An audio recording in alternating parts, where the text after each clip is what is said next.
আজ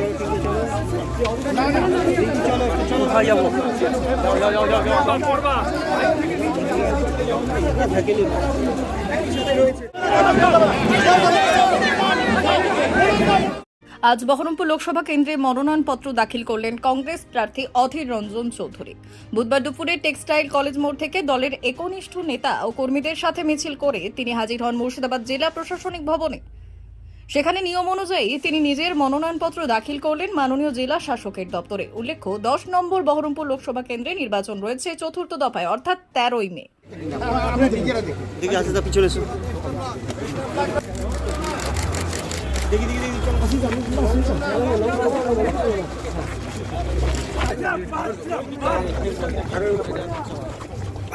মুখে হাত দিয়ে দেখি রে, তুই সামনে খানিক চলে গেলে হবে। দাদা এদিকে